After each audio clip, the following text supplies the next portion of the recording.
हमारे भीतर कोई विस्मयता उत्पन्न ना हो, हमारे मन के भीतर कोई भेदभाव उत्पन्न ना हो। और हम तो यहां तक कहेंगे, आप अगर शंकर जी के मंदिर में जा रहे हो, एक लोटा जल चढ़ा रहे हो, शंकर जी के मंदिर में पहुंचकर एक लोटा जल समर्पित कर रहे हो, तो भी आपके घर के लोगों को मालूम होना चाहिए कि ये पास वाले शिव मंदिर में गई है, मेरे पास के मंदिर में मेरा घर का बच्चा शंकर जी को जल चढ़ाने गया है, मेरा पति पास के मंदिर में शंकर भगवान को जल समर्पित करने के लिए गया है। ये घर के लोगों को ज्ञात होना चाहिए।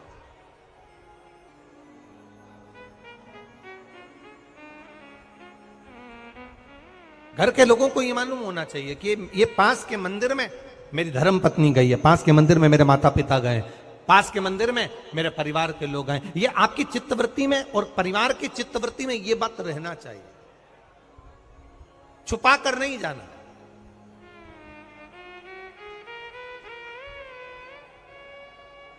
छुपाकर भगवान के मंदिर में नहीं जाना, छुपाकर पशुपति व्रत नहीं करना। महाराज, शिव महापुराण की कथा वर्णन करती है कि आप भगवान का अगर कोई व्रत, कोई साधना, कोई नियम ले रहे हो, माना आपने कोई व्रत करा, कोई साधना करी, पर घर के लोगों को वो ज्ञात होना चाहिए कि ये मंदिर तक जा रही है, ये पशुपति व्रत कर रही है, आराधना कर रही है। आज माता पार्वती जी ने शिव जी के सम्मुख में ये बात कह दी कि मैं एकांत में जाकर भगवान का तप करना चाहती हूं और एकांत में बैठकर तप करना चाहती हूं, और उस तप का जो पुण्य है वो आपको देना चाहती हूं। शंकर भगवान ने तुरंत माता पार्वती जी से कहा, सुनो जगत जननी, सुनो जगदम्बा, सुनो पार्वती, आप तप करो, मना नहीं है, आप साधना करो, मना नहीं है, आप आराधना करो, मना नहीं है, और आप सोचो कि आपकी करी गई तप साधना का पुण्य आप मुझे दे दो, तो भगवान तुरंत कहते हैं, पार्वती जी मुझे आपके तप साधना का पुण्य नहीं चाहिए, आप अपना पुण्य अपने पास में रखो, हमें आपका पुण्य नहीं चाहिए। अभी तक जितनी शिव महापुराण की कथा हुई, उस कथा में आज तक ये बात नहीं निकली जो आज आप लोगों के बीच में इस भोपाल नरेला विधानसभा में जो कथा चल रही है, इसमें ये कहना चाह रहे हैं। बड़ा ध्यान लगाकर सुनना। आप अगर 5 महीने तक, 6 महीने तक, 3 महीने तक, 2 महीने तक, 15 दिन, 20 दिन, 1 महीना, 1 साल, 2 साल, 8 साल, 4 साल अगर आपने शंकर भगवान को जल चढ़ाया है, तो शिव महापुराण की कथा यहां तक कहती है कि आपके घर में अगर कोई व्यक्ति बहुत दयनीय स्थिति में पड़ा हुआ है, हॉस्पिटल में पड़ा हुआ है, कोई तकलीफ में पड़ा हुआ है, कोई कष्ट में पड़ा हुआ है, तो आप जब भगवान शिव को जल समर्पित करो तो बाबा से ये विनती कर कर भी जल समर्पित कर सकते हो कि मेरे परिवार का एक व्यक्ति, उसका ये साथ में ये हो गया और वो हॉस्पिटल में पड़ा, उसका नाम ये है, गोत्र ये है, बाबा हमने जो तप साधना करी है, हमने जो इतने महीने तक आपको जल समर्पित करा है, हमने जो बेलपत्र समर्पित करी है, मेरे बाबा आज स्वीकार करना, और जो हॉस्पिटल में पड़ा है, जो कर्जे में लदालूम पड़ा है, जो तकलीफ भोग रहा है, ऐसी कृपा करना बाबा कि मेरे 2 महीने जो मैंने जल चढ़ाया है, उस चढ़ाए गए जल का पुण्य मैं उसके खाते में देती हूं और उसको ठीक कर देना। यह पुण्य का भाग,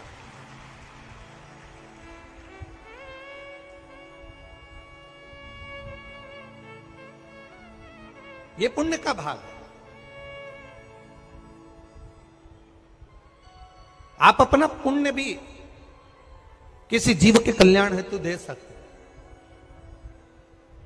अब किसी ने एक बार ये कथा सुनी और कथा सुनकर कहा, महाराज जी आप कहते हो कि शंकर जी पे चढ़े हुए जल का पुण्य भी हम किसी को, यहाँ कथा अगर सुनने के लिए आए हो तो थोड़ा दिल लगाकर सुनना, मन लगाकर सुनना।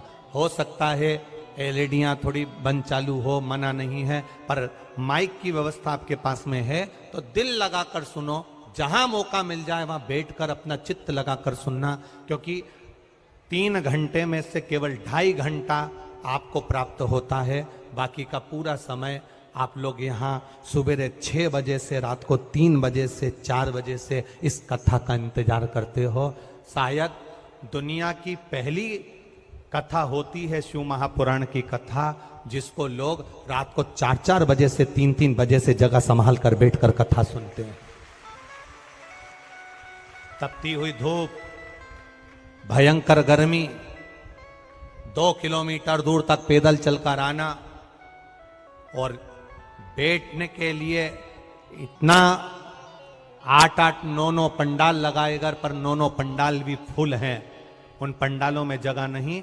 धूप में छाता पकड़ना, चादर पकड़ना, साड़ी पकड़ना और उसको पकड़कर बैठे रहना, तपती हुई धूप में जहां तहां बैठकर कथा सुनना, ये दुनिया की पहली कथा है जिसको लोग कभी भूल नहीं पाएंगे कि इतनी धूप में भी लोग कथा सुन सकते। इतनी धूप, इतनी गर्मी, और केवल एक जगह नहीं, जहां शिव महापुराण की कथा का रसतत्व होता है वहां लोग इंतजार करते हैं 3-3 बजे तक। इसको छूटने मत देना। ग्रहण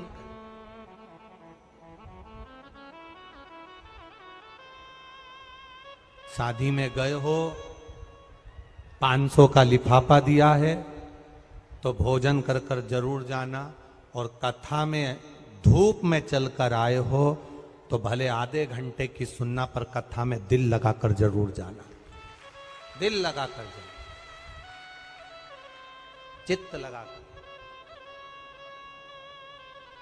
आप अगर एक लोटा जल भगवान शिव को समर्पित कर रहे हो, आप एक बेलपत्र भगवान शंकर को समर्पित कर रहे हो, आप एक शमी का पत्ता भी भगवान शंकर को समर्पित कर रहे हो, आप भगवान शंकर का पंचानंद स्नान करा रहे हो, आप भगवान शंकर के मंदिर का शिखर दर्शन कर रहे हो, आप भगवान शंकर के मंदिर में जाकर झाड़ू लगा रहे हो, पोछा लगा रहे हो, सफाई कर रहे हो, तो भी तुम्हारी चित्त वृत्ति में रहना चाहिए कि जब किसी पर दुख की घड़ी आए, किसी पर तकलीफ आए, किसी पर कष्ट आए, हमारा करा गया पुण्य हम उसके खाते में दे सकते हैं।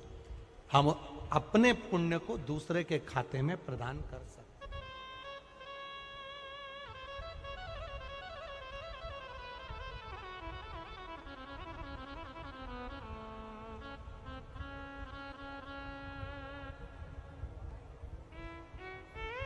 बेलपत्र जरा ध्यान देना हो। ये बेलपत्र जो होता है,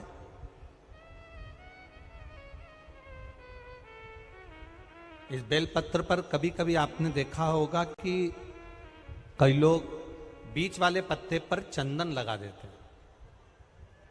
ये जो बीच का पत्ता होता है इस पर लोग चंदन लगा देते हैं।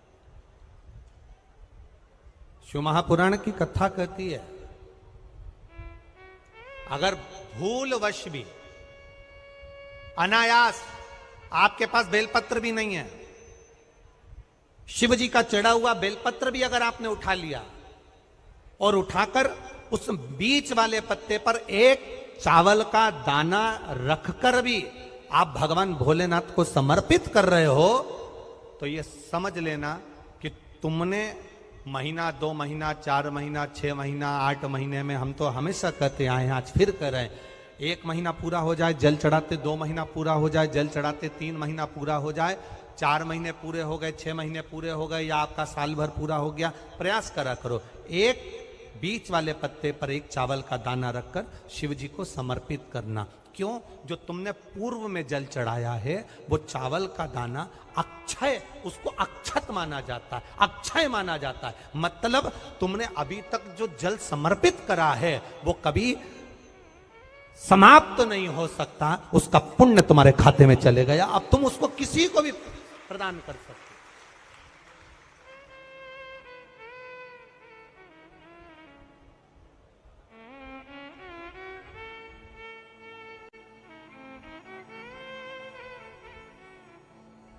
बहन भाई को तिलक करती है रक्षाबंधन पर, माथे पर तिलक लगाने के बाद में चावल लगाती कि नहीं लगाती? बोलो, जम के बोलो जरा। लगाती है? बोलते जाओ जरा, लगाती है, ठीक है। मंदिर में आप पूजन कर रहे हो, घर में कोई अनुष्ठान कर रहे हो, पंडित जी तुम्हारे मस्तक पर तिलक करते हैं तो चावल लगाते कि नहीं लगाते? बोलो बोलो, जम के बोलो, लगाते हैं। तुम्हारे घर में शादी ब्याह होता है तो तिलक करा जाता है तो चावल लगाया जाता कि नहीं लगाया जाता? लगाया जाता। सब समय पर चावल, मस्तक पर कंकु का तिलक, चंदन का तिलक, जो भी तिलक तुम्हारे मस्तक पर लगा है, कोई अगर लगाएगा शुभ कार्य में तो चावल जरूर लगाएगा। बस एक कार्य ऐसा होता है जिस समय पर मस्तक पर तिलक करा जाता है पर चावल नहीं लगाया जाता।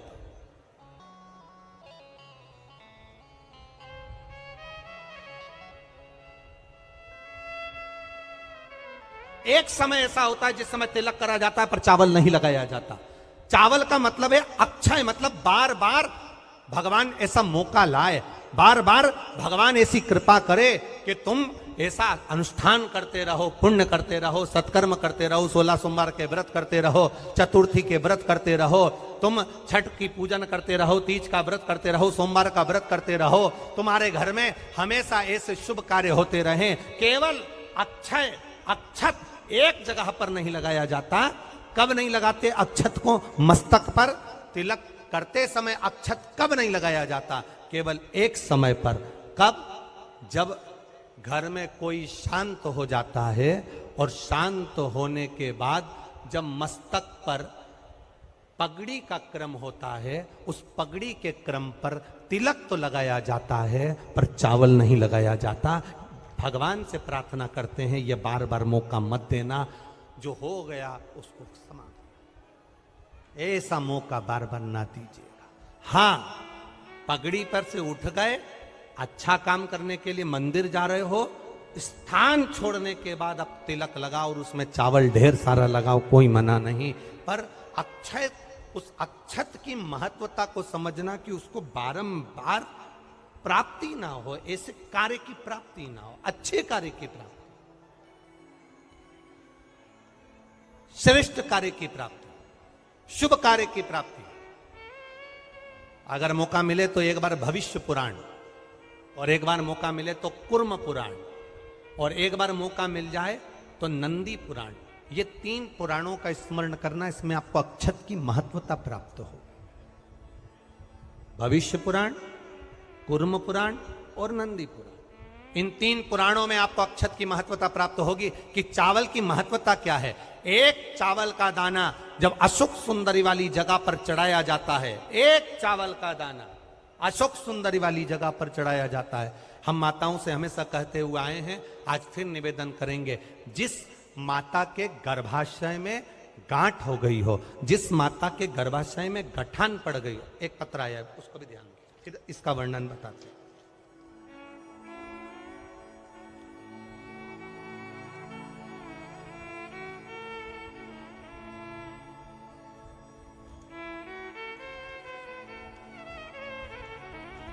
खाली न जाता कोई दर से तुम्हारे, खाली न जाता, आप भी बोलिए, दर से तुम्हारे, मैं भी खड़ा हूँ नन्ही बाहें पसारे, अपने हृदय से लगा लो, लगा लो, गिरा जा रहा हो, उठा लो, उठा लो, भोले अपने दर से अब तो न टालो, गिरा जा रहा हो,